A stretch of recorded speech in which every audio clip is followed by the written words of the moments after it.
Olá, eu sou a Patrícia de Camargo e esse daqui é mais um episódio do Papo de Arte. Nós estamos lendo, eu e a Isabel Carvalho de um Teto Seu, esse livro aqui, que também tem edição no Brasil, do Will Combet. Como que chama mesmo no Brasil, Isabel? Como os artistas veem o mundo. Que é mais ou menos uma tradução mesmo do espanhol. E a gente dividiu esse livro até novembro, então a cada mês nós discutimos três artistas que estão aqui, né, que estão alencados nesse livro, em que, através dos sentidos, ele vai tratando de diversos artistas, e diversas épocas, não está pensado de forma cronológica. Não sei como ele pensou para colocar um artista primeiro ou segundo, se é o melhor ensaio ou não. Isso a gente vai saber no final, se tem alguma lógica, né, dessa escolha aí que ele fez ou não. Mas estamos nessa, já quem não viu, já tem um episódio onde nós falamos do David Hockney, do Constable e da Frida Kahlo. E hoje vamos para mais três artistas. Hoje nós vamos falar do primeiro era o Kandinsky. Kandinsky. Isso, Kandinsky, depois a Kusama e, por último, o Basquiat. O que você achou, Isabel? Então, oi gente, tudo bem? Então, eu achei o do Kandinsky bom, achei interessante, apesar de estar muito familiarizada já com essas questões, até porque o próprio Kandinsky escreveu muito sobre o trabalho dele, ele até cita aqui o espiritual na arte. Então, por estar muito familiarizada com o que o Kandinsky escreveu, o que ele pensava com as obras dele, com a história dele, não foi nada muito surpreendente, eu confesso. Eu acho que até os outros próximos são histórias que a gente já ouviu muitas vezes, principalmente eu e Patrícia, que trabalhamos com isso há muito tempo. Eu imagino que ela tenha tido a mesma sensação de estar lendo e uma coisa que já se conhecia, que a gente já conhecia há muito tempo. O do Mas, apesar disso, achei o do Kandinsky interessante, achei que ele levanta algumas coisas, importantes em relação a essa questão do espiritual, né, dentro da obra dele, da relação com a música. O da Kusama, a gente até já tinha conversado um pouco antes de começar a gravar, a gente achou um pouco estranho, porque ele deixa de citar situações que são relevantes da carreira da Kusama, que talvez fosse. Eu achei, uma coisa que eu achei muito estranha, não sei se a Patrícia concorda comigo, é que ele começa o capítulo falando do David Hockney. Ele não, né, ele fala dele, do David Hockney, e achei estranho. E o terceiro, que foi o do Basquiat, que também a gente já tinha conversado, né, antes de entrar aqui para gravar, algumas outras situações também que parecem relevantes na vida dele, que também não foram colocadas por ele, ficaram em segundo plano. Então, acho que, de modo geral, os textos tratam de uma biografia, né, de todos. É mais o Kandinsky nem tanto. O Kandinsky ele cita alguns fatos biográficos, mas ele fica mais na obra, assim. Por isso que eu acho que ficou interessante, sabe? Eu não sei, pelo menos é a minha opinião. Do Kandinsky é o que ele fica mais realmente centrado na obra, né? E eu acho que a gente pode começar por ele, que é ver a música. E por que ver a música? Tem toda a relação com a anomalia que ele sofria, que é a sinestésia, onde um sentido aciona o outro. Então, e pode ser coisas diferentes. Então, a gente escuta a música e normalmente o nosso cérebro foca e tira a nossa atenção dos outros sentidos. Agora ele não, ele está escutando a música e está vendo a música, na verdade, ela está desencadenando um outro sentido para ele. Então é muito, isso já explica porque tem um momento que ele começa a dar titular suas obras de forma musical, porque na verdade ele está inspirado totalmente na música, porque até se ele estava buscando uma abstração, era aquela arte em que a gente tem essa abstração, né? É muito mais já está relacionada com a música, né? A abstração. Então, por isso ele busca esses títulos. E ele centra, né? Começa. Eu achei também interessante quando ele fala da sinestésia, que tem vários artistas, né, que sofreram. Dele fala do Nabokov, do Pharrell Williams. Isso a parte que eu achei legal. E essa parte eu sentia aquele parecia que ia ser aquele Combats do livro anterior, né, que é super espetacular e tal, do Isso é Arte, mas depois ele volta, assim, para essas coisas, assim, que para a gente parecem mais banais. Eu acho que pode ser muito interessante ser a tua primeira aproximação, quem sabe, com, né, com esses artistas. Mas se você já sabe alguma coisa, fica, assim, muito recorrente, já a gente já escutou várias vezes. E ele diz que o Van Gogh também era sinestésico. Isso eu nunca escutei. E eu Ele li depois ele até fala que não tem certeza disso. Ele comenta algo que ele, né, meio que tá chutando algo, mas que não é uma certeza em relação a isso. até que porque eu li aquele sabe o calhamaço lá dele? E li também o do da Taschen, que é outro calhamaço. Em momento algum é citado esse lance que ele é sinestésico. Eu acho que não tem a ver, gente, sinceramente. Acho que ele joga aqui para ficar, né, porque Van Gogh sempre gera público, mas eu acho que não tem a ver. Ele fala assim, ó: "Ao que parece, ela também afetou alguns famosos pintores modernos do século XX, inclusive 2 mestres das cores". Aliás, né, século XX não, porque Van Gogh morreu bem no começo, né, se eu não me engano, ele não chega nem a produzir, assim, no século XX, enfim. E aí ele fala que foi o Kandinsky e o Van Gogh. Para ser sincero, não tenho muita certeza sobre Van Gogh. Ele tinha um monte de outras coisas, mas quanto ao russo, não há dúvidas. Tá vendo? Ele Eu acho que o meio Van que Gogh joga aí. ó, o Van Gogh morre no 19, porque ele morre em 1890. Ah, então, não tinha certeza se ele morria bem no começo, porque quem morre no comecinho é o Cezanne, né? É, exato, que Ela, daí tem aquela né? exposição em 1906 que ele tinha acabado de falecer. Isso. Exatamente. Então, tem essas coisas. E ele vai a primeira obra que ele vai destacar é a Impressão 3, concerto, que é de 1911, que é um óleo sobre tela, e hoje está no museu, que é simplesmente espetacular, que pouca gente vai quando visita Munique, que é o Lebenshaus, deve ser Lebenshaus. E é incrível porque ele foca nesse final do século XIX, comecinho do século XX, principalmente no expressionismo alemão. Meu, é um museu, assim, que você vê tudo que você estuda, assim, das obras importantes desses mestres e mestras alemães vão estar lá no Lebenshaus. E é um museu lindo, assim, gigante, muita coisa mesmo. Tem muita obra da Munter, por exemplo, que era a companheira do Kandinsky, inclusive nesses momentos que ele começa a se aproximar da abstração e que ele nem cita. Por quê? Não sei se é porque ele é um pouco o que a gente chama aqui em Espanha de morrigato, que é tipo, ai, assim, muito tal, porque o Kandinsky era casado, né? E ele, então, a Munter era a sua amante, vamos dizer assim, se a gente quiser dar nomes, categorizar essas relações.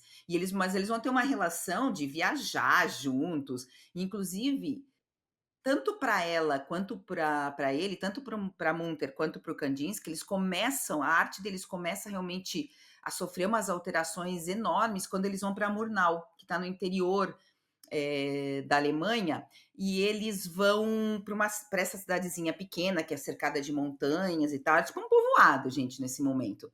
E eles vão com outros dois amigos, que é a Marianne, não vou, Verefkin, e o Alexev, que é um outro também. É o nome desses dois.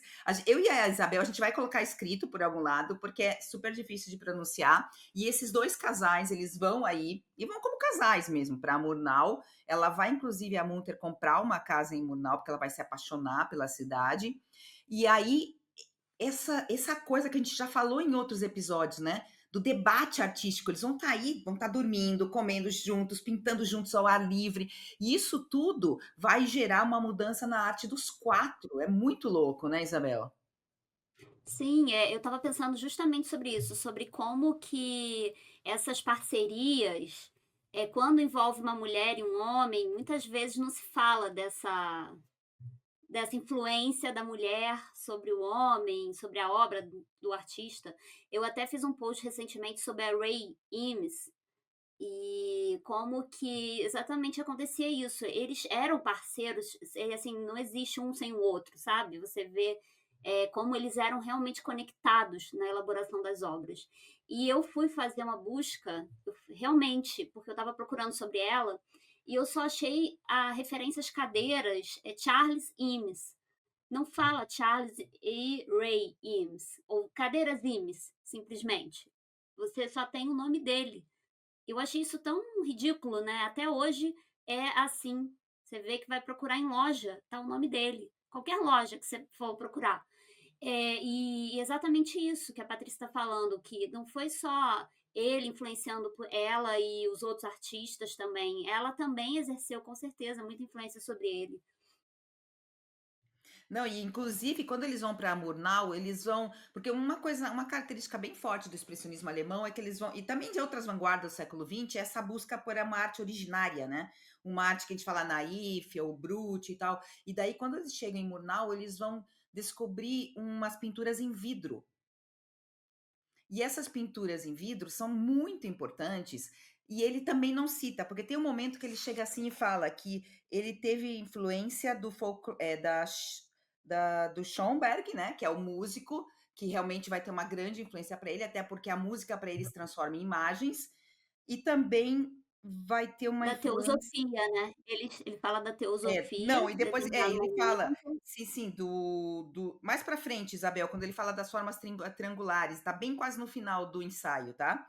E daí ele diz que ele vai se remeter à iconografia e ao folclore russo. E aí eu discordo, gente, porque a Munter vem de uma tradição alemã, ela era alemã, e eles estão que o expressionismo alemão resgata a xilogravura. E quer contorno mais escuro que a xilogravura? Não tem. E ele mesmo vai fazer xilogravura por causa dela. E outra coisa, quando eles chegam no Murnau, que eu estou falando, que tem esse folclore bávaro, que tem essas pinturas em vidro, contornos escuros, e como eles pintam por detrás e você vê pela frente do vidro, as cores ficam mais vibrantes devido à técnica que eles usam. Então, gente, por favor, falar da iconografia russa, quando ele já tinha saído, não estou falando que não que o seu próprio país, porque ele nasceu, né, em Moscou, o Kandinsky, mas, gente, ele já tinha deixado para trás, ele estava ali vivendo com ela. Ele fez no almanaque do Deborah Reiter, ele fez pinturas em vidro que estão colocadas lá. Eles têm as que eles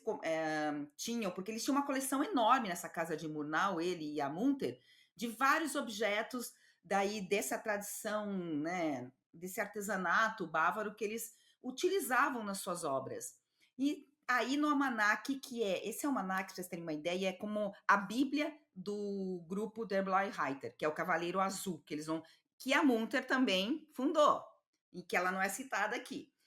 Ele citou Franz Marc, que também foi um dos fundadores. Nesse manual, eles colocam tudo aquilo que lhes inspirou. E aparece pra caramba essa pintura em vidro. Inclusive, quem tiver interesse em expressionismo alemão, compre. Esse Manac Azul tem um facsímile em português, editado pelo Museu Lázaro Segal e pela EDUSP. É uma coisa espetacular e que a gente tenha essa possibilidade de ter esse facsímile ainda em português, são poucos países. Acho que na Espanha não tem esse facsímile. Então, cara, sabe, essas coisas me deixavam nervosa quando eu estava lendo, porque né, vai citando os artistas que algumas referências, algumas influências que não são tão importantes. E só os homens ali que faziam parte dos grupos, né, e as referências dele, como se ele só se tivesse se inspirado em homens. Aí fala do Monet, que realmente que ele vai numa exposição mais ainda quando ele morava na Rússia. Enfim, eu achei bem ruim, assim, nesse sentido, e eu acho que isso se repete nos capítulos seguintes, né. E Sim, apesar da Kusama ser uma mulher, né. vai se repetir muito na Kusama essa questão aí que você colocou mesmo. E essa pintura que ele cita, na verdade, ainda não é abstrata. E se a gente vê o desenho, a gente vê que ele realmente quis simplificar as formas, que era uma característica do expressionismo alemão, né, que ele vai estar aí imerso graças também a Munter, e era uma característica, era a simplificação das formas e o uso de umas cores mais vibrantes, que é isso que a gente vê. Só que ele vai desmarginalizando, né? Ele vai perdendo já os bordes e ele vai se aproximando da abstração. Mas no primeiro momento ele se assusta, porque parece que a primeira obra mesmo ele destrói e depois ele refaz essa obra. Porque ele se assusta. E isso era. Gente, parece hoje que a gente já está imerso na abstração, parece uma besteira. Mas todos esses homens Aí potentes, poderosos se assustaram. Picasso também se assustou quando fez, né, quando chegou no aí vai perdendo a sua forma com o cubismo, quando ele fez Le Demoiselle d'Avignon, que era super figurativo, também se assustou, porque vai perdendo essa questão do espaço e tal, e escondeu a obra. Então, era muito assustador sair dessa tradição toda, né, do espaço e da figuração da arte tradicional para eles. Eu acho que essa obra que ele destruiu é de 1910, ou um ano antes, né, porque essa que você falou da impressão, ela é de 1911. Eu acho que É não, quase cara, eu acho que ele não, eu acho que não, sabe por quê? Eu também tinha essa impressão, mas eu descobri que eles foram nesse concerto do Schönberg no dia 2 de janeiro de 1911. Cara, e outra coisa, não sei se você viu, que eu descobri quando eu estava montando lá para o curso do História da Arte Sem Homens, da Munter, que lançaram em 2024 um filme Munter e Kandinsky. É de um diretor alemão chamado Markus Rosenmüller. Cara, e parece incrível. Veja o trailer, depois a gente pode deixar para o pessoal o link para o trailer. É incrível, porque aparece eles no concerto do Schoenberg. E ela tá junto. Eu tenho. Porque ele cita aqui que ele estava com o Franz Marc. Mas eu pensei, gente, nessa época eles estavam juntos. Tanto que também tem uma cena do trailer que você vê ele passando com a esposa e passando por ela no lago, assim. Porque a esposa dele era a prima. Eu não sei se depois ele casa com outra, porque eu não sei se é a mesma. Porque eu não tive tempo de olhar, mas ele cita que eu vi em algum lugar que chamava Ania, mas depois lá na Bauhaus ele tá com a Nina, e não sei se é um apelido dela ou é a mesma. Se ela morre, ele casa com, não sei. Isso depois a gente também coloca aí por algum lado, eu escrevo aqui, você também pode colocar na descrição lá do Spotify, porque, claro, gente, eu não tenho tanto interesse nessa vida sexual, só se interfere na obra. Então, eu não sei. Mas tem umas cenas também, quando ele pinta essa impressão. Tem uma cena também quando ela pinta um autorretrato dela, da Munter. Tem que ser espetacular esse filme. Aqui na Espanha não está disponível em nenhum streaming. Tá? Se alguém souber de algum streaming que tem, por favor, eu avise. também não vi não, não E vi é disponível em nenhum lugar. Isabel, e a fotografia, cara, é muito lindo, assim, tudo, sabe? Legal, não estava sabendo desse filme não. Sabe o que que eu lembrei? É porque quando eu li a Julia Voss pro o texto da Hilma af Klint, ela tem um artigo bom, muito bom, assim, mais simplificado, né, da análise dela, porque ela tem um livro e tem um artigo.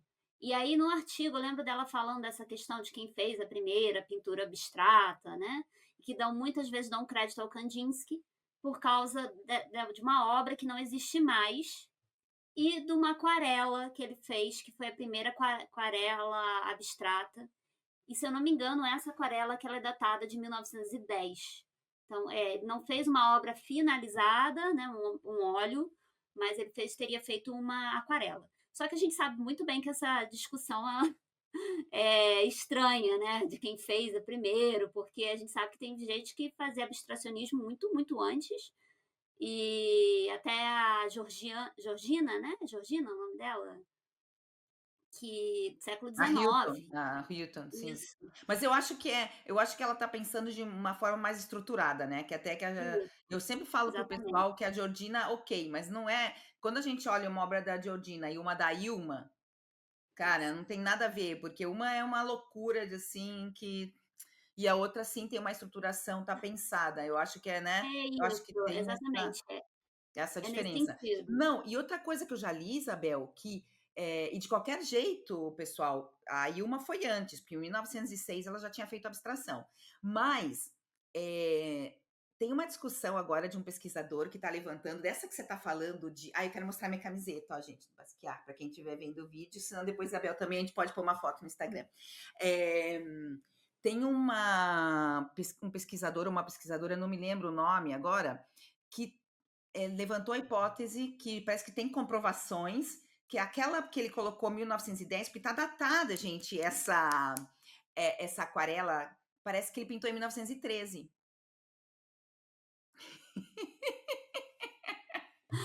Caramba! E tem uma Eu parada que ele a Julia Voigt fala que ele escreveu uma carta pro uma espécie de empresário dele, alguém que marchand, né, que fazia contatos, e aí ele, supostamente essa carta, essa correspondência, ela teria sido em 1910 por aí, e ele fala de um quadro que realmente não existia mais. Então a gente não sabe, é uma incógnita que vai ficar aí para sempre, né, porque todo mundo já morreu. É verdade, mas pode ser também que ele estivesse fazendo outro quadro que já fosse quase abstrato ou abstrato, mas pode ser aquela série das composições que as primeiras foram destruídas na guerra. Então pode ser que ele tenha feito referência a isso, porque aqui eu até anotei, ó, essa série de composições, aonde está a primeira obra abstrata do Kandinsky, que, né, dentro dessa série, ele fez 10 durante 3 décadas, gente. Ele demorou para, né, para terminar essa série. Não que ele estivesse pintando tal. Ele pintou, depois parou com a série, foi fazer outras coisas e retornou a ela já quando ele estava em Paris já, e já não estava com a Munter, né? Ó, as primeiras, ele fez, as 7 primeiras, ele fez entre 1910 e 1913. A oitava ele fez em 23, quando estava na Bauhaus. E a nona, ele em 1936, e a décima em 39, já em Paris. E várias, então, quem sabe é alguma dessa também composição que, né, que foi destruída durante a Segunda Guerra. Eu não sei se foi durante a segunda ou a Provavelmente. primeira, eu acho que foi durante a segunda, Segunda, porque eles é. destruíram muitas obras do Kandinsky, porque ele estava naquela lista de arte degenerada. E tem várias obras que só chegaram até nós porque a Munter não estava na lista. Nesses momentos era bom que você tivesse, né, que te silenciassem, porque ela estava lá na casa dela em Murnau, só que ela foi corajosa paca, gente, porque ela podia ter sido denunciada por algum vizinho, alguém, ela escondeu as obras, ela manteve com ela as obras tanto do Kandinsky quanto outros membros do Der Reiter, e que essas obras só chegaram até nós graças a Munter. Então a gente também pode ver aí um papel que ela teve de colecionadora, né? É, teve essa história também, já ouvi em relação a Hannah Rohr, que também que ela foi para o interior da Alemanha, Cara, não e sabia aí esse da Hannah Rock. é, eu não lembro onde que eu li isso, mas que também ela conseguiu segurar algumas obras, tinha colegas, né, do Hausmann e dos outros, porque também eram obras degeneradas, segundo Hitler e companhia, né. E obras belíssimas. Eu adoro dadaísmo, adoro abstracionismo, expressionismo. Acho maravilhoso. Mas assim, falando de modo geral, acho que ele consegue passar algumas ideias interessantes do trabalho do Kandinsky em relação ao abstracionismo. Acho interessante a conexão que ele faz com John Cage, que eu não Cara, é sabia isso que John que eu Cage ia falar, que a gente tinha que falar do John Cage antes. é, Porque o que que acontece? Ele chega e fala que ele quer experienciar o que o Kandinsky sente, né? Só que daí ele começa a fazer uma descrição e ele percebe que mesmo tendo ruídos, ele não descreve o ruído, ele descreve aquilo que ele vê. Então ele tenta abafar esse som para ter essa experiência do Kandinsky. Tanto que ele diz assim, ó, em português: isto porque aprendi a olhar abafando o som. Só que olha como é muito mais bonito a tradução em espanhol. Eso es porque he aprendido a mirar com el sonido silenciado. É mais bonito, né? Mas, gente, a tradução em português é bem melhor que a espanhola, viu? Bem melhor. Já descobri uns erros, inclusive, na espanhola. Mas, às vezes é por causa do jogo das palavras. E aí que vem, né, Isabel, que você queria comentar que ele vai falar da importância dessas pausas, desses silêncios. isso, porque, a Patrícia, no caso, relatou a experiência do Gompertz, na verdade, né, que ele que fica olhando a paisagem, que ele tá ali no lugar onde ele tá, e ele só consegue enxergar as coisas que ele realmente vê.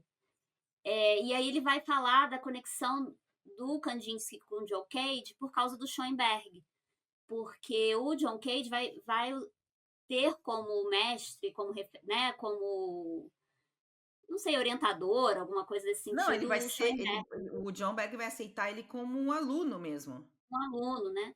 E aí isso já é uma conexão muito forte, né, com o Kandinsky, E aí ele vai criar aquela peça bem famosa dele, que é o 4 minutos e 33 segundos. Eu acho ela muito interessante. Tem gente que não gosta, que acha um absurdo, Cara, mas, eu assim, é o que amo. a gente fala Amo. sobre o contexto.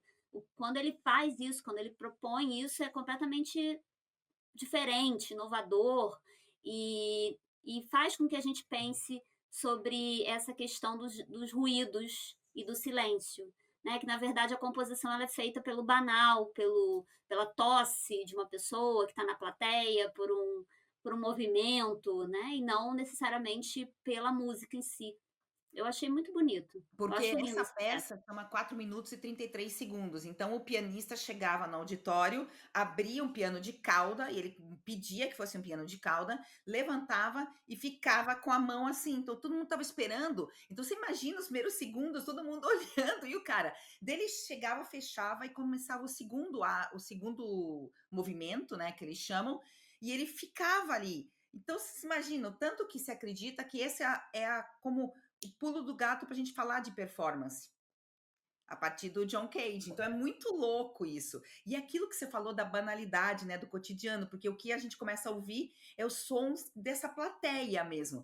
E tanto que tem uma coisa que eu não sei se ainda existe, eu acho que existe. Eu tenho um aplicativo aqui no celular que eu tenho um vídeo sobre essa peça no Top 100 Arte.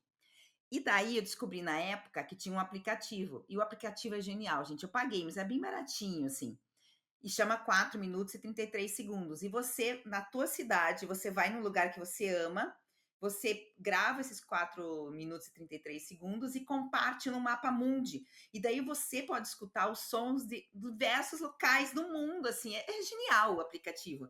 E eu acho essa coisa do John Cage, eu acho uma, assim, sabe aqueles insights, né? Que as coisas mais geniais são essas mais simples mesmo.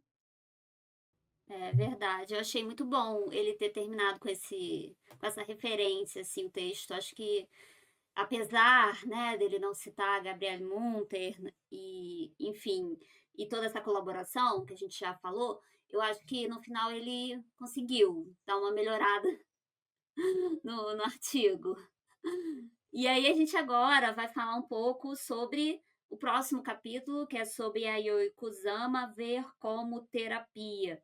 E aí ele vai começar o texto falando sobre como ela tinha dentro da arte dela uma obsessão, né? E que essa obsessão vai fazer parte da vida dela e do trabalho dela como um todo.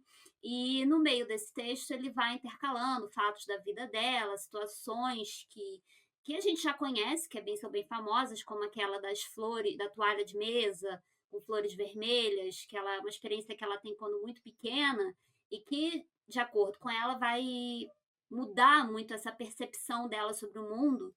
Eu acho essa situação eu acho muito interessante e acho que ele descreve muito bem essa cena, porque ele vai falando dela subindo a escada e como se ela tivesse sendo absorvida por aquela cena, então como se ela estivesse caindo dentro desse cenário de flores. Eu achei essa cena bonita porque me remete muito às próprias instalações da Kusama, que ela faz os falos, que é até a imagem que ele usa no livro. Então, me remete muito a essa referência das instalações. Mas a gente tem algumas questões aí Mas antes que que você, tornam o antes texto.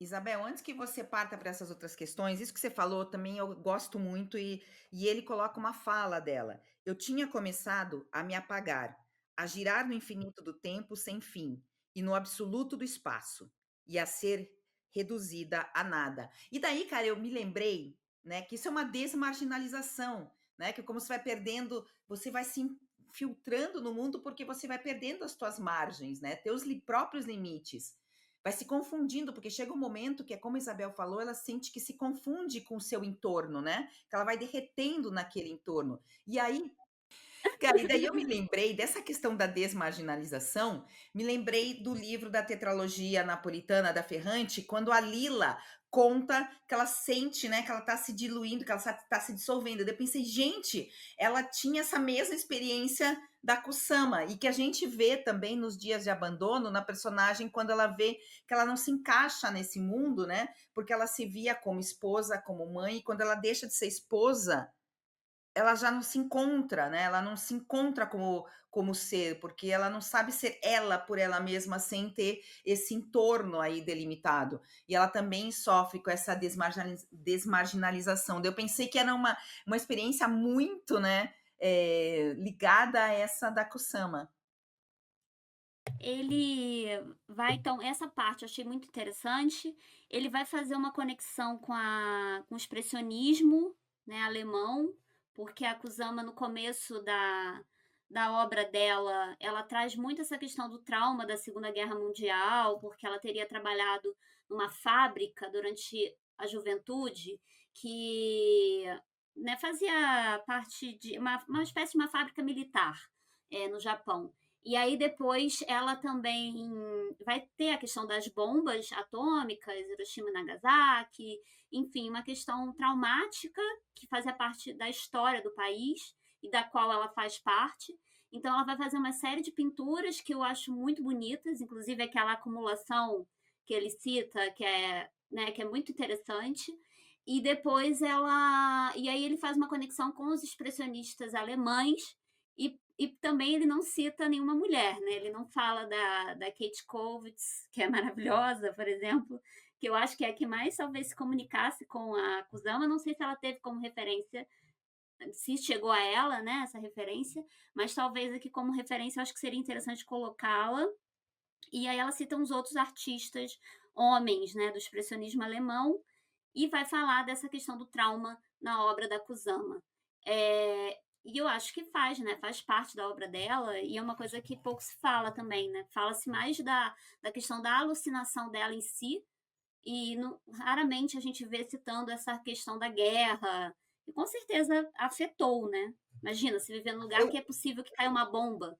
eu acho que afetou, mas eu li essa biografia, essa autobiografia dela, Hum, A Rede Infinita, que é fácil encontrar no Brasil em inglês, e ela não tem uma referência, a referência dela maior para a questão da obra realmente é a infância, né, porque a mãe não deixava que ela ficasse desenhando para perseguir o pai, para espionar o pai que era mulherengo e tal, ela vinha de uma família com dinheiro, aristocrata, ela até fala, né, que eles eram muito feudais, por isso que ela precisava escapar do Japão, porque vocês pensem, o Japão esteve fechado até o final do século XIX para o mundo, então, claro, eles viviam aí um feudalismo tardio. E tem uma artista que a gente vai ver, a gente ainda vai falar um pouco sobre essa questão de como ela foi de vanguarda, como ela foi adiantada para sua época, não era fácil, porque nem os pais aceitavam, né? Mesmo quando ela teve sucesso, eles renegavam dela. Então, era muito complicado. Eu acho que a questão da infância e também ela tem um problema psiquiátrico que não é menor, né? E eu acho que isso que ela encontrou até a arte como uma forma de escape, e ela colocava, isso é muito interessante, que ela colocava os elementos que mais apareciam nessas paranoias, nessas alucinações, ela coloca na obra, né? Até, e daí tem uma frase do Comberts que é muito boa, que ele diz assim: o alívio vem com o reconhecimento do medo e o preparo para lidar com ele.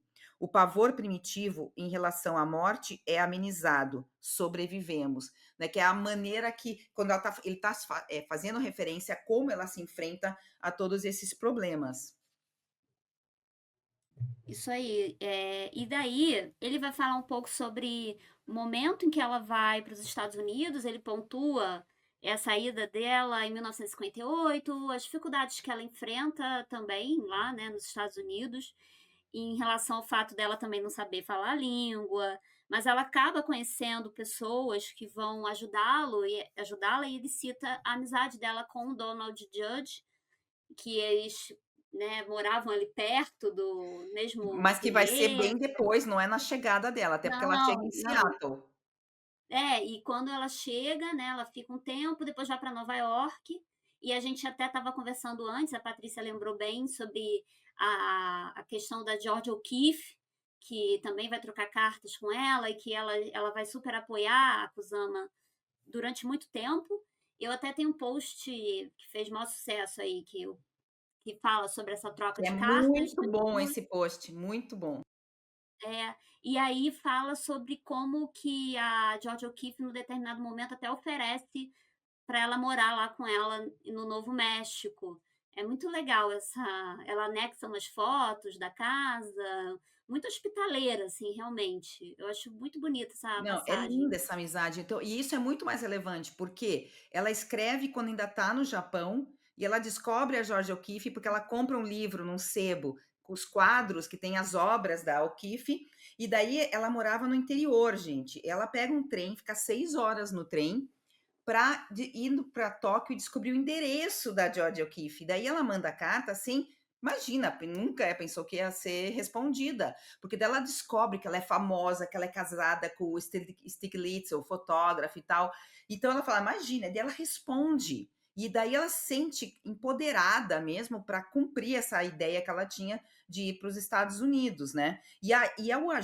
A ajuda dela não para por aí. E uma coisa que eu vi, eu li nesse livro aqui que ela conta, que eu achei super legal, que o pessoal fala assim, ah, ela tinha dinheiro, ela foi. Gente, os pais não apoiavam, os pais deixaram, ela teve que pedir licença para ir. Ela já era maior de idade, mas ok. E daí o que ela faz? O Japão ainda fazia pouco tempo que havia se aberto, não fazia nem 100 anos ainda, nem 50, eu acho, quando ela vai. Não, já fazia 50 anos. Ela não podia levar muito dinheiro na viagem, não podia sair com. Nem hoje no Brasil você também não pode sair com. Tem uma quantia máxima de dinheiro. Acho que todo país tem uma quantia máxima que você pode tirar. E daí o que ela faz? Ela leva 60 kimonos de seda e 2.000 desenhos e pinturas, já que ela tinha realizado, porque ela estudou arte no Japão, para vender e sobreviver. E vai viver num colégio budista, mas na miséria, assim. Depois que ela vai decidir ir para, que ela decide ir para Nova York, e quando ela está em Nova York, que ela está na miséria, a Georgia O'Keeffe reaparece e apresenta para ela a sua marchand de arte, que era a Edith Halpert. Então, cara, a Georgia O'Keeffe é muito importante nessa relação, né? É, numa situação em que ela tá vulnerável, assim, você vê que, né, do momento que ela tá ali, que se ela não sabe se vai virar artista, que não sei o quê, a Georgia O'Keeffe tá ali, no momento que ela tá precisando ali de um apoio financeiro, ela tá ali, então que é uma coisa que o Goldberg passa, assim, completamente batido. E ele com certeza sabe dessa história, né, não é possível, porque ele conhece tanta gente, né, um cara tão influente. Enfim, a gente achou meio estranho ela não ter falado sobre isso. Ele até fala sobre essa questão dos kimonos, você entra com mais detalhes, eu não sabia que eram 60 kimonos, mas ele fala dela colocar o dinheiro no acabamento, né, para esconder o dinheiro, não é isso? Cara, eu não me lembro disso. Mas pode ser, porque Ela eu já li. carrega o dinheiro escondido nos É, kimonos. porque tinha esse problema mesmo de como levar, né, o dinheiro para os Estados Unidos. E Eu vou pensa que tentar o, achar. que o Japão fez Pearl Harbor, gente, era totalmente inimigo. Então, ela também, o fato de ser uma japonesa indo para os Estados Unidos era forte, assim, era complicado. Complicado, e a época que ela foi também, né, pós Segunda Guerra Mundial, é complicado demais. Até aquela Ruth Assawa, ela não era japonesa, né, ela não nasceu no Japão, mas a família dela era japonesa, imigrante. E eu lembro de quando eu li a vida dela, de ter uma passagem de que ela ficou, tipo, numa espécie de campo de concentração, na época da guerra. Então tinha toda uma situação bem complexa, né, de preconceito, com certeza. Eu acho que para Kusama não foi fácil, eu imagino. Não, não, não deve ter sido fácil. E teve uma coisa que me irritou, gente, no ensaio, mas me irritou assim muito, porque ele retira toda a seriedade dos happenings dela. E para quem assim não entende o que é um happening, o que diferencia da performance? Na performance tem uma estrutura de começo, meio e fim, e normalmente não tem envolvimento do espectador. Enquanto no happening não tem estrutura de começo, meio e fim, é uma arte mais fluida e tem a participação do espectador. Então, o controle do artista é quase nulo, porque depois que começa, o que vai acontecer você bem não sabe. E ela vai fazer muitos, assim, sabe, centenas de happenings. E olha o que ele diz, o Compertz. Os ataques de pânico voltaram, bem como os pensamentos suicidas. O sonho americano de Kusama estava virando um pesadelo, mas ela ainda tinha uma carta na manga. Era ótima na autopropaganda e uma talentosa geradora de imagens. Se fosse um homem, gente, ia ser o gênio, não ia ser uma isso que me irrita. Junto É essas como se ela junto quisesse chamar atenção, porque não estavam dando bola para ela, então ela teve que se autopromover fazendo coisas absurdas, algo exato, do tipo. exato. Junte, ele termina assim: "Junte essas 2 coisas e pronto, você pode virar notícia". Foi exatamente isso que ela fez. Cara, quando eu li isso, porque, meu, os happenings que ela faz, gente, se expõe pra caramba, porque ela ficava nua, levava e claro, aí que vem essa desse nosso mundo aí tão bobinho de hoje, né, fazia podia chegar a ter sexo aí, não ela, mas os participantes na rua, pintavam o corpo, era uma questão muito louca. E aqui nesse livro, gente, sinceramente, ela vai descrevendo e o porquê de cada um desses happenings que ela pensou, né. Inclusive, para vocês terem uma ideia, que não era só essa coisa da autopropaganda, ela foi chamada para fazer happenings no mundo inteiro. E daí ela tem um momento que ela está na Holanda, ela vai para Rotterdam, para Amsterdã também, e tem uma parte que eu estou buscando aqui no livro para contar para vocês, que olha o que fala. Ah, porque ela sobe numa espécie de altar e grita: "Povo da Holanda, cada um de nós tem tem apenas uma vida, apenas um corpo. Ainda assim, nos impõe, como, né, nos impõe as guerras ao longo de toda a nossa história. Nos pisotearam nosso amor sem a menor consideração. O que estamos apresentando nessa noite é a majestosidade da beleza inata do ser humano. Isto é algo que nem as balas e nem os rifles nos podem arrebatar". Então tinha todo um discurso, não era simplesmente isso. Depois ela faz um outro que ela fala do consumo. Isso, gente, é dos anos 60, tá? Ela vai falar do consumo nesse momento, que ela diz: "O nudismo é a única coisa que não custa nada. A roupa custa dinheiro. Esquecemos de nós mesmos e vamos fazer um com a própria, como nos tornar a própria natureza". E que a auto-obliteração, como essa perda desses valores que a gente tem hoje, é a única saída. Kusama te cobrirá o corpo de bolinhas. Sabe, dos poás que ela usa nas obras. Então, tem todo um discurso. Desculpa aqui que eu estou fazendo uma tradução né, direta, e é meio complicado isso. Mas ela tem todo um conceito nessas performances. Não é uma coisa boba que é para que ela fique aí, sabe, conhecida, tenha fama, nada disso. Até porque, para vocês terem uma ideia, no primeiro ano que ela está nos Estados Unidos, ela já consegue fazer uma exposição individual. Isso não é para qualquer pessoa, né? Vindo de um outro país que, ainda mais como a Isabel já expôs, de um país que tinha aí os olhos colocados e né, um estereótipo de inimigo e tudo isso. E depois, gente, ela tem que ganhar dinheiro, ela quer continuar fazendo os happenings. E é uma coisa que também a Marina Abramovic vai desenvolver, que é uma linha de produtos. O Cristo e a Jean-Claude também vão ter que fazer isso, né? Que a gente ainda vai ver aqui esse ano, que eles vão aparecer no livro aí do Converts. Como que cria produtos? Então ela vai criar empresas baseadas nos happenings. Olha que genialidade. Vai ter empresa de roupa, vai ter uma revista que ela vai tipo um jornal, na verdade, que semanal, chamado Gusama Orgy, como de orgia, né? Onde vai tratar do nudismo, do amor, do sexo e da beleza. E essa questão de tratar do sexo era muito importante, porque ela vai ter um problema muito grande de repúdio à questão sexual. Ela vai querer, né, ter essa conjunção carnal com outras pessoas, mas para ela vai ser muito complicado. Então era uma forma também dela de se enfrentar a esse medo, porque ela não via que isso era algo sujo, nada disso, né? Que era algo normal, natural. Então ela também coloca aí essa temática nos seus happenings para tratar também, né, como coloca o capítulo, essa arte como terapia. É, então, eu acho que realmente essa parte do happening fica muito estranho a forma como ele aborda, superficial. Ele essa coisa do sexo, ele também vai atribuir essa dificuldade dela em relação à infância. Ele fala sobre a questão do pai, que era, né, pervertido, enfim. Mas isso que você está falando é muito, muito importante, de como como que essa forma dela lidar com essa sexualidade, como ela transforma isso em relação aos happenings. E ele cita até uma obra que ela faz que é um barco, né? Um barco que são os falos que ela coloca, que se chama Agregação, Mostra de Mil Barcos, de 1963. E aí ele conta um negócio que eu não fazia ideia de que, não sei se vocês conhecem essa obra, mas é uma instalação e aí tem uns papéis de parede em volta, assim, e tem um barco no centro com aqueles falos acumulados, como ela faz em outras situações.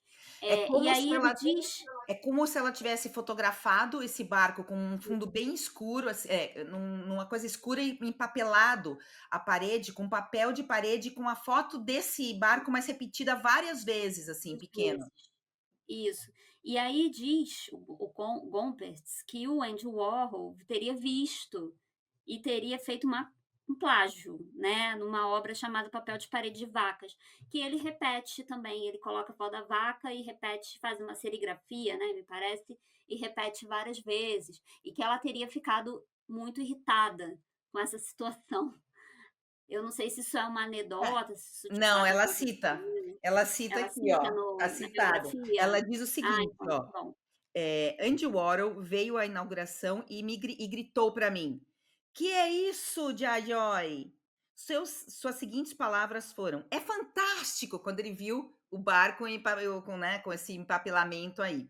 Uns anos depois, que isso foi em 63 e ele fez em 66.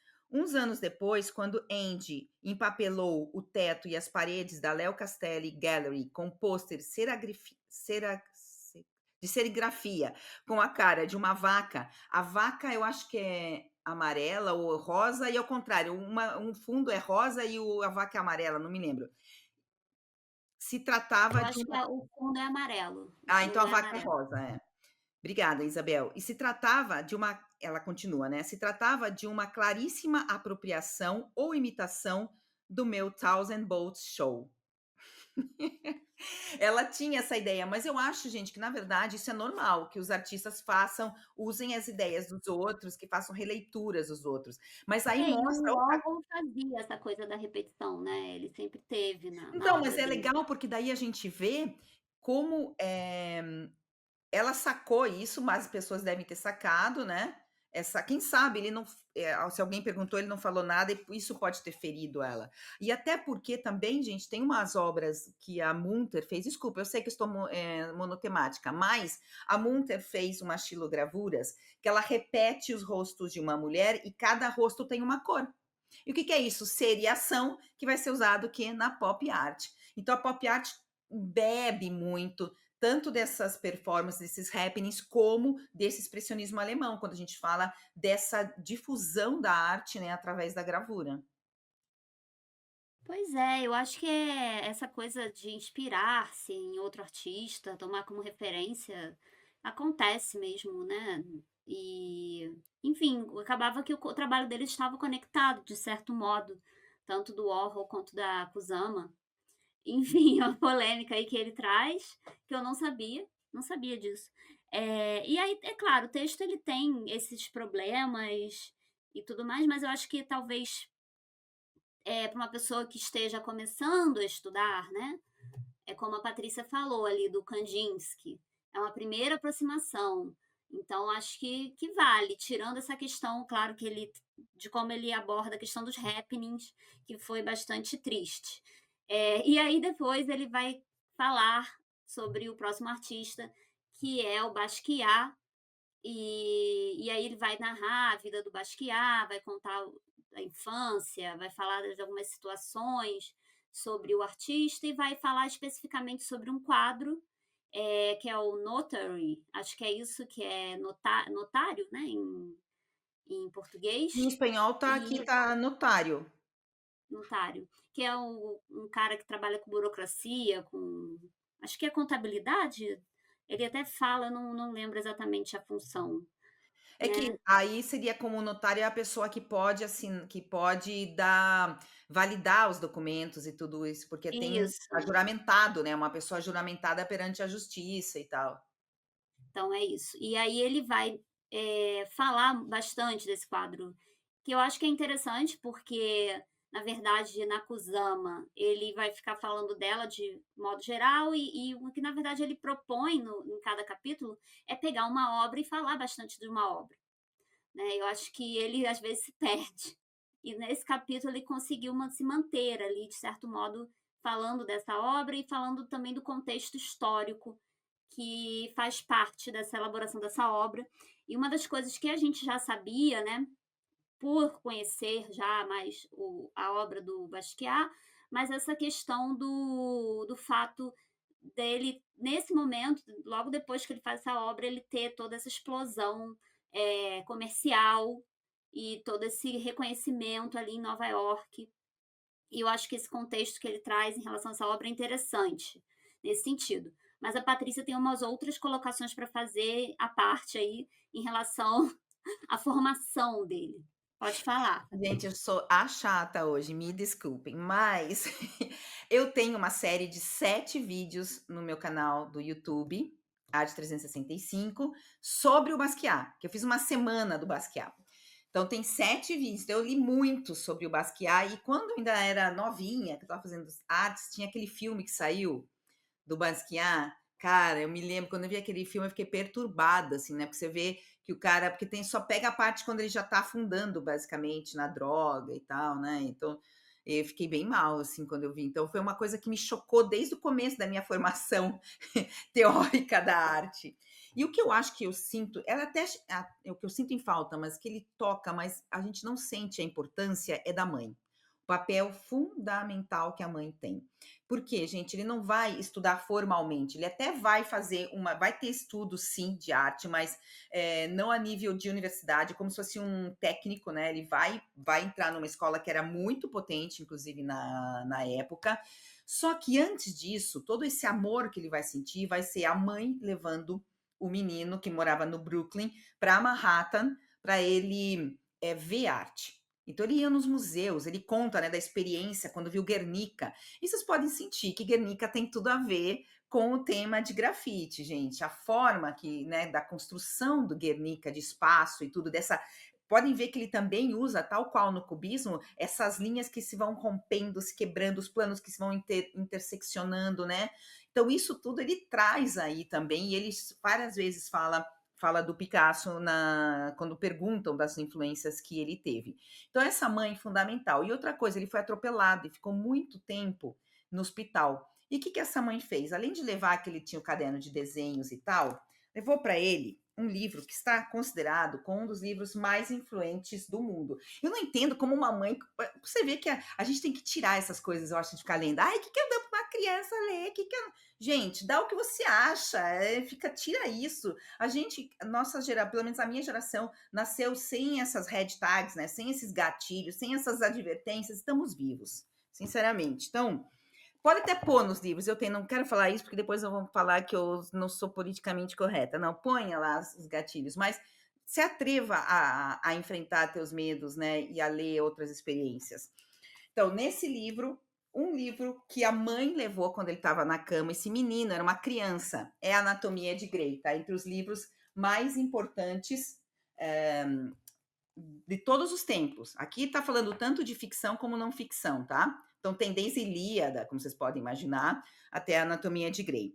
E aqui é muito interessante esse da Anatomia de Grey. Peraí que eu tenho que mudar de óculos, tá, gente? Porque a letra é isso aqui, a letra, ó. O livro é grande e a letra é minúscula. Foram 2 estudantes tinha acabado estavam terminando medicina, acho que estavam meio que, sabe, naquela parte de residência? O Henry Gray e o Henry Van Dyke Carter, isso lá no século XIX, eles resolveram que iam criar um livro melhor de anatomia. Então eles começaram a dissecar. Aí tem uma parte ruim, né, gente? Eles dissecavam cadáveres de pessoas indigentes, de pobres, que eles encontravam frescos. Então, isso de estar fresco o cadáver é muito importante, porque a maioria dos cadáveres que até então as pessoas dissecavam para criar esses desenhos já estavam esturricados, seco. Então, você não via realmente as artérias e toda essa parte de circulação. E eles, na hora que estava fresco, podiam ver toda essa circulação do corpo. E eles foram criando desenhos e escrevendo textos que em 1858 eles lançam esse livro Anatomia Descritiva e Cirúrgica, que mais adiante vai ficar conhecido como A Anatomia de Grey, quando ele em outras edições. E para vocês terem uma ideia, na primeira tiragem ele já vendeu 2.000 exemplares. E os críticos médicos comentaram que o livro possuía a habilidade de apresentar a informação prática necessária de uma forma acessível. Os detalhados desenhos se executaram a partir de dissecações frescas e o texto resultava fácil de se entender. Então ela deu esse livro, gente, que é gigante, com anatomia, e ele começou a desenhar, e a gente vê que a figura humana é muito importante no Basquiat. Então, a mãe é uma figura fundamental, né, Isabel? Com certeza, porque eu estou agora lembrando, né, que também tem referência a Leonardo da Vinci, não é isso? Me parece que tinha a questão da anatomia também. E ele faz muitos personagens, pessoas que geralmente são autorretratos ou, né, figuras de pessoas negras que ele desenha, aparece alguma coisa da anatomia, dos ossos. Você vê nos desenhos, assim, é legal fazer essas conexões, você vê as referências dele, que são muito importantes, e que a mãe dele vai ser essa principal causadora, né? E ele fala também do pai, em determinado momento, que o pai apresentou o jazz para ele, e como que os quadros do Basquiat tem muita coisa do jazz também ali na obra. E uma coisa que o Gompertz fala que é muito interessante em relação a Guernica é a questão do. Eu ia falar, gente, esqueci. Peraí, deu um branco agora. Eu ia falar da Guernica e eu esqueci. Deixa eu ver Dá se uma eu. olhada aí para ver se você lembra. É, eu ia falar, já tava na minha cabeça. Ah, lembrei, lembrei. Então, uma das coisas que ele fala em relação à Guernica é o fato de que o Picasso ele usa como referência a arte africana. E a gente sabe disso, né, pelas estátuas, as máscaras que ele colecionava e tal, e que era algo que estava na moda mesmo, em Paris na época, no começo do século XX. E como o Basquiat, ele é um homem negro, né, a origem da família, o pai é haitiano, a mãe é porto-riquenha, enfim, e você raramente tinha artistas negros sendo expostos. Enfim, ele começou realmente a se questionar sobre isso, questionar essa presença da arte negra feita por um branco numa obra de arte tão consagrada, enfim. E ele começou a trazer esses elementos para a obra dele, né? Trazer essa presença ele tem até umas obras dele que fazem referência, ou, se eu não me engano, à África, né? Essa origem e tal. Então, eu acho que esse ponto, pelo menos o Goldberg fala, eu achei interessante essa conexão que ele faz. Cara, esse ponto que você falou é muito importante, porque fala já de uma decolonização né, muito tempo antes que a gente começasse a realmente tratar desse tema. Eu acho que isso é fundamental, e isso também é importante, realmente, que ele não deixa passar, né? E ele vai falar também das entrevistas que eram completamente desconcertantes em relação ao Basquiat, por ser um homem negro, uma novidade, né, e tal, ele se torna uma celebridade naquele momento, e perguntas, assim, completamente absurdas, né. Teve um lá que perguntou se ele ia fazer arte primitiva, só porque ele era um homem negro, né, o outro perguntou se ele era primata, alguma coisa assim. E ele ficava completamente desconcertado, então ele não gostava muito de ficar falando também, porque as pessoas tinham essas interpretações horríveis. Eu estava lendo, só para lembrar, né, sobre a Madalena Santos, dos Santos Rainbow, que é uma artista brasileira, não sei se você conhece, que ela faz bordado faz telas que são de agulha, né? O pessoal chama de quadros de lã. Deixa eu pegar aqui o livro. Ai, gente. Não conheço, não. Essa aqui, até postei uma vez fiz um post sobre esse livro. E a Madalena, ela foi uma mulher negra e foi empregada doméstica da Elizabeth Bishop. Ela trabalhou para a escritora. E a Elizabeth Bishop escreveu sobre a Madalena, e ela utiliza termos assim realmente sobre a arte muito racistas, utiliza termos como primitivo, né, em relação para se referir ao trabalho dela. Inclusive, ela monetizava em cima do trabalho da Madalena. Assim, Você vai lendo, assim, você vai ficando horrorizado, né. Então, pelo fato dela ser uma mulher negra, uma mulher que não tinha formação, então ela interpretava de uma forma completamente estereotipada e preconceituosa, sabe. Então, quando eu estava lendo essa coisa do Bastiat, de como a crítica e os entrevistadores leigos, liam a obra dele e falavam esses absurdos para ele, eu lembrei imediatamente dessas falas da Bishop sobre a Madalena. É muito complicado, você vê isso é uma coisa muito recente, né, essas entrevistas com Basquiat, que ele morreu em 88, então quer dizer, É mesmo, se né, pensar assim é até assustador, né.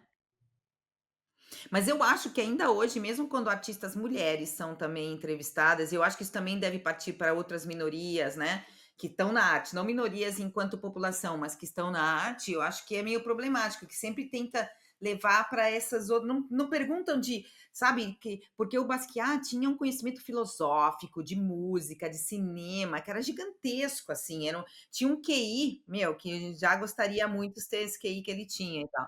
Mas, sempre caía no mesmo, né. E não entendiam que ele esteve na rua por opção, e tampouco ele ia ficar falando isso, né, você não vai estar expondo, espero que hoje tem muita gente que expõe a sua vida aí nas redes sociais, mas não devia ser assim, que você contasse toda a sua vida numa rede social. Então e a rede social naquele momento eram essas entrevistas, como expôs aí a Isabel. Então sempre partiam de coisas como se ele tivesse sido um miserável, né, não tivesse pai, mãe. É É, muito criou-se um estereótipo de um personagem ali em torno dele, de um mendigo, alguém assim que vivia nas ruas, um drogado, enfim, e ape não, eu sei que ele tinha problemas com heroína, enfim, mas, limitava-se a isso, né, a essa imagem dele, não percebia que o cara tinha muitas coisas ali na cabeça dele que era muito bom, né. Tudo que ele pensava, a formação dele era muito interessante, como a Patrícia falou, desde a mãe dele até a formação escolar, tudo que ele teve ali, ele não veio de uma classe social inferior, né? Ele teve condições de. Até fala que o pai dele tinha um carro marca europeia e tal, morava numa casa bonitinha no Brooklyn e tal. A gente cria esse personagem na cabeça e acha que ele sempre veio da miséria, né? Que ele veio do nada, assim. Eu acho que isso faz parte dessa construção da genialidade, né, Patrícia? Como se ele tivesse partido do exatamente. nada, absolutamente do nada. Sim, assim se cria o mito, né. E daí vem e por que cria o mito? Porque daí o mercado fatura, né. Que nem agora eu fico vendo aquelas crianças, tem umas crianças, né, que estão vendendo de não sei quantos anos, eu falo: "Gente, que bobeira, meu Deus do céu, que bobagem", né, perdão, que bobagem tudo isso, né, como não sei, se faz a arte já para vender, e você já está instrumentalizando o menor de idade, né. Quem sabe onde ele poderia chegar, mas você já está ensinando para ele: "Ó, com isso você já ganha dinheiro, para que vai fazer mais?", né. Daí a gente tem esses artistas plastificados de hoje. É, e aí você de algum modo, ao invés de incentivar que continue buscando conhecimento e tal, meio que dá uma travada, né. "Ah, com isso aqui você ganha dinheiro, então", não sei, sabe, assim, dá eu acho que tem uma formação, todo artista tem uma formação, mesmo que não seja formal, né. Seja só dali das referências que seus pais te trazem, o próprio mundo, né, a referência que vai chegando a você. É uma acumulação de coisas.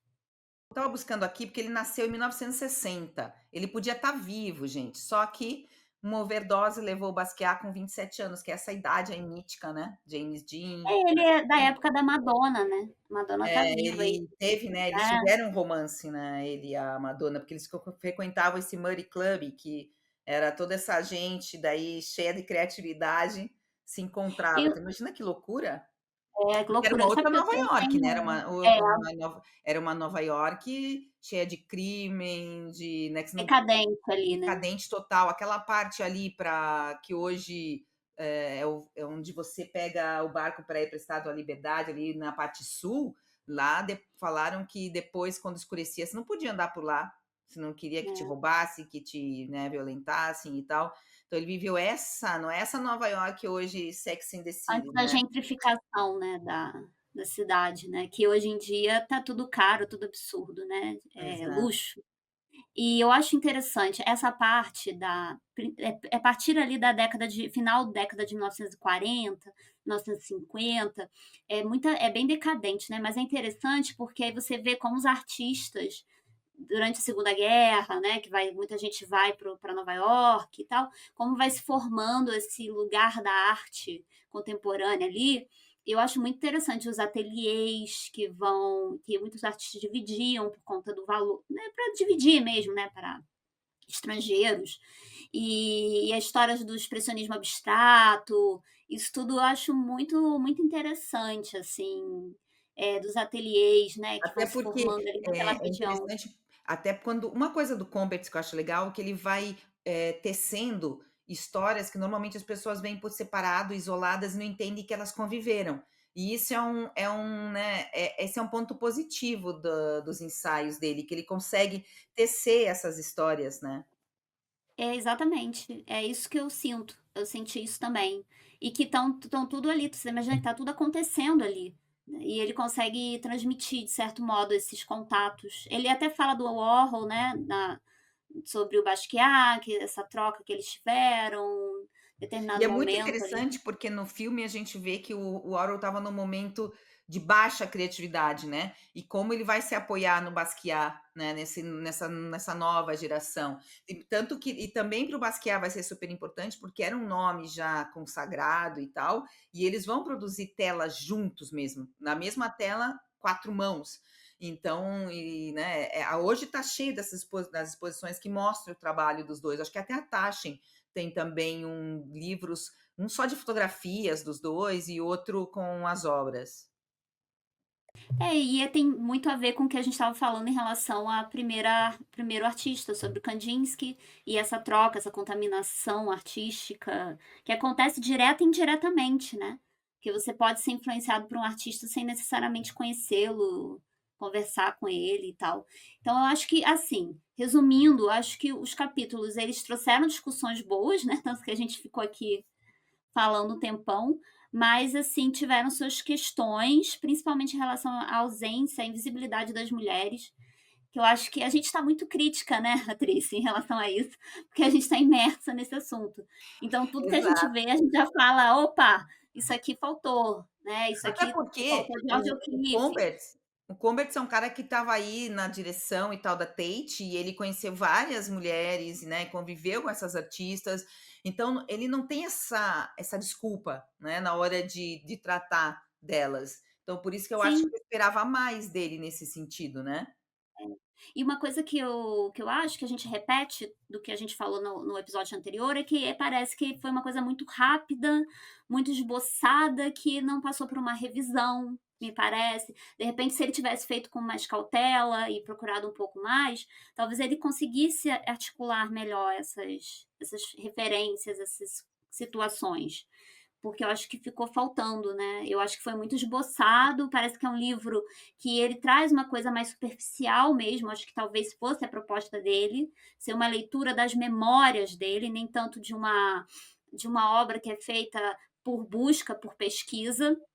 E parece que ele Mas vai daí ele até podia pesquisa, mas ele vai pegando muito da memória dele as então, coisas, mas daí podia sabe. chamar ou memórias ou como um livro de crônicas, É. né, não tem problema nenhum. Sim, uma coisa mais livre, É. né, ensaios, uma coisa assim, não um livro que se preza a querer ver como eles enxergam o mundo, sei lá. Mas, ó, o eu usaria eu sei que, tipo, na universidade seria perfeito, porque daí com um professor legal, assim, de história da arte, podia buscar essas lacunas, preencher essas lacunas, né, dá para fazer vários trabalhos com esse livro, mas eu usaria até já com o final da escola, não sei se agora ainda chama primária, da fundamental.